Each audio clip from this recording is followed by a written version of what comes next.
27,000 students हैं, उनका कोई नेतृत्व नहीं है, उनको कोई अधिकार नहीं है, उनको ना ही कोई लोकतांत्रिक अधिकार है। किसी मैडम से न जाने कितनी बार इस्तीफा मांगा गया और न जाने कितनी बार हम धरने पर बैठे होंगे।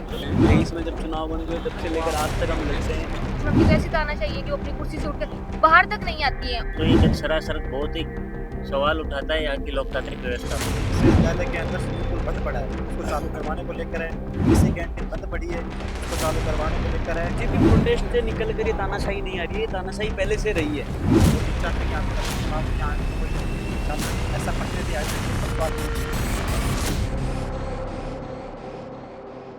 जहां दुनिया भर में सीजेपी यानी कॉकरोच जनता पार्टी का प्रोटेस्ट चल रहा है, वही राजस्थान यूनिवर्सिटी में जो राजस्थान विश्वविद्यालय का मेन गेट है, वहां पे कुछ छात्र अपनी मांगों को लेकर बैठे हैं। तो आइए हम इनसे बात करते हैं कि इनका क्या कहना है, क्या इनकी मुख्य मांगे हैं। क्या नाम है आपका? अरविंद नागल। तो आज आप लोग यहाँ पे मतलब 8 दिन से धरना प्रदर्शन कर रहे हो, तो क्या मांगे हैं आप? देखिए, हमारी प्रमुख मांग है छात्र संघ चुनाव की, जो पिछले 3 साल से बंद पड़ा है। उस वजह से यहाँ के आम छात्र को बहुत सी परेशानियों का सामना करना पड़ रहा है, और जब आम छात्र या कोई भी छात्र नेता विश्वविद्यालय प्रशासन के सामने इन परेशानियों को रखता है, तो वो बोलते हैं कि आप होते कौन हो ये सवाल पूछने वाले।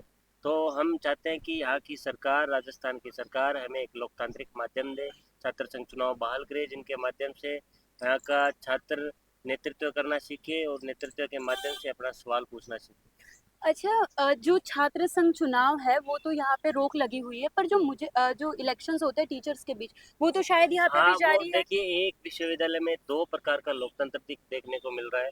एक साइड तो टीचर्स का चुनाव होते हैं, उनको उनका प्रतिनिधित्व है, उनका नेतृत्व करने को मिल रहा है। दूसरी तरफ जो 27,000 स्टूडेंट्स हैं, उनका कोई नेतृत्व नहीं है, उनको कोई अधिकार नहीं है, उनको ना ही कोई लोकतांत्रिक अधिकार है। तो ये सरासर बहुत ही सवाल उठाता है यहाँ की लोकतांत्रिक व्यवस्था पर। अच्छा, राजस्थान यूनिवर्सिटी में ये जो छात्र यहाँ पे प्रोटेस्ट कर रहे हैं, धरने पे बैठे हैं, इनकी मुख्य मांग है छात्र संघ चुनाव को बहाल किया जाए। उसके साथ 13 इनकी और मांगे हैं, तो उन पे भी एक बार आप नजर डालेंगे कि क्या आपकी वो मांगे? देखो, हमारी मुख्य मांग छात्र संघ चुनाव बहाली को लेकर है। दूसरी हमारी मुख्य मांग है 75% जो उपस्थिति है उसको लेकर है। विश्वविद्यालय 75% जो उपस्थिति है उसको लेकर है। विश्वविद्यालय के अंदर स्विमिंग पूल बंद पड़ा है, उसको चालू करवाने को लेकर है। पीसी कैंटीन बंद पड़ी है, उसको चालू करवाने को लेकर है।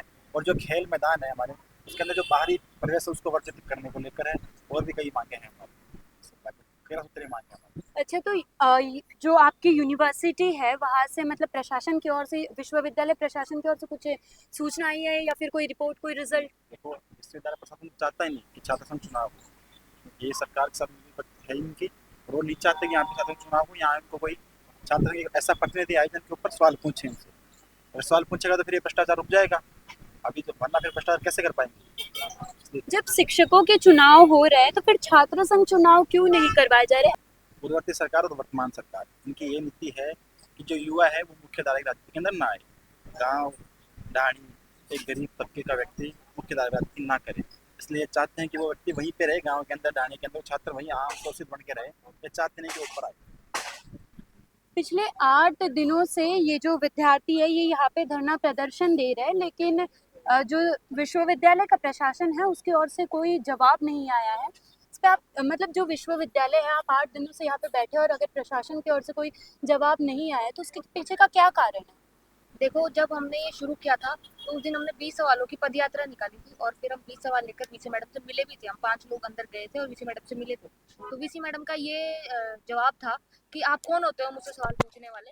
उनका हमारी तरफ कोई भी ऐसा रुख नहीं था कि वो हमारे किसी सवाल का जवाब देती है। छात्र संघ चुनाव को लेकर उन्होंने कोई जवाब दिया। उसके बाद हमने ये फैसला लिया कि हम धरने पर बैठेंगे। तो 8 दिन हो गए, अभी तक विश्वविद्यालय प्रशासन से कोई भी नुमाइंदा नहीं है, ना उसने हमसे पूछा। इसका कारण सीधा सिर्फ यही है कि उनकी तानाशाही है। वो अपनी तानाशाही को बरकरार रखना चाहती है। उनको पता है अगर छात्र संघ चुनाव होते हैं तो उनकी जो तानाशाही है उस पर रोक लग जाएगी। अब जैसे मैं कुछ छात्रावासों में रहती हूँ तो वहाँ की वार्डन्स की तानाशाही होती है।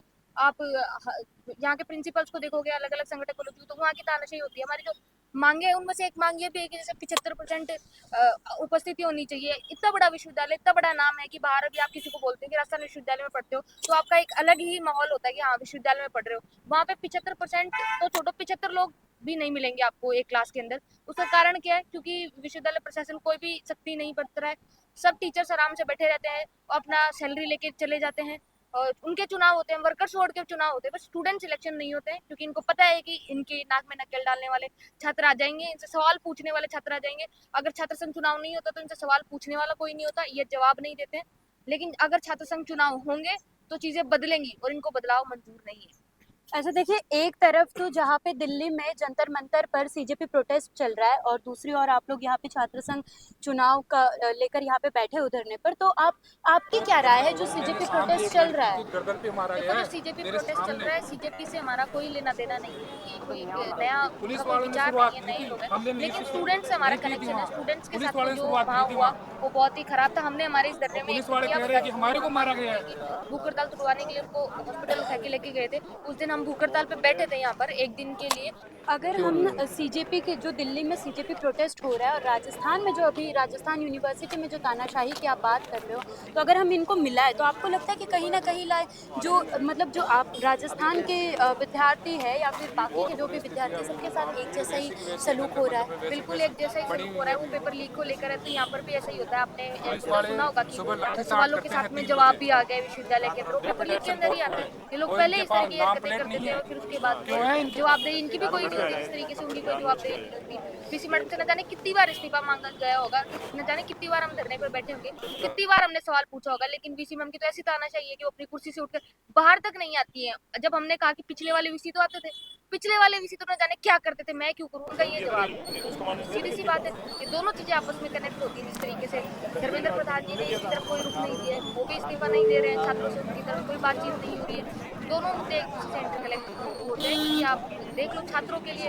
हर जगह तानाशाही हो रही है। कहीं ना कहीं ये जो सीजेपी प्रोटेस्ट से तानाशाही निकल कर आ रही है, ये हर कोने में जा रही है, चाहे राजस्थान हो, चाहे पटना हो, जैसे कोई भी भारत का कोई भी कोना हो, हर युवा इस चीज से अफेक्ट हो रहा है कहीं ना कहीं। आप क्या ये मान रहे हैं? सीजेपी प्रोटेस्ट से निकल कर ये तानाशाही नहीं आ रही है, तानाशाही पहले से रही है। सीजेपी का प्रोटेस्ट अभी महीने 2 महीने पुराना सौदा है। यहाँ पर हम इस कैंपस के अंदर वाइस चांसलर मैडम के जो झूठ पाखंड है, इनको देखते हुए हमें लगभग कोई 2.5-3 साल हो गए। 23 में जब चुनाव बन गए, जब से लेकर आज तक हम लड़ते हैं। और आपने एक चीज़ देखी, बोले टीचर्स के चुनाव हो रहे हैं, तो मैं ये कहना चाहूँगा टीचर्स के नहीं, वो बेसिकली कर्मचारी संघ के चुनाव हैं। और ये विश्वविद्यालय वो चुनाव इसलिए नहीं बंद कर पा रहा या नहीं करना चाहता, क्योंकि अगर वो बंद करती और वो लोग अगर एक दिन की भी हड़ताल पर बैठे तो ये कैंपस 1 महीने पीछे कोलैप्स हो जाएगा। इस कैंपस की वास्तविक स्थिति ये है बिना छात्र संघ चुनावों के कि इन्होंने एक एनईपी लागू करी, जिसका 2023 में हवाला दिया कि हमने एनईपी लागू करी है, जिसके कारण हम चुनाव स्थगित करते हैं। 2023 में जो बात हुई थी, छात्रों की ये जो गूंज है, मांग की गूंज है, हर कोने से आती रहेगी, लेकिन इस पर सरकार, इस पर प्रशासन कब जवाब देगा ये तो वक्त ही बताएगा। बाकी ऐसी न्यूज़ के लिए बने रहे इंडिया न्यूज़ इनसाइट के साथ। कैमरामैन विजेंद्र के साथ मैं ललिता चौधरी।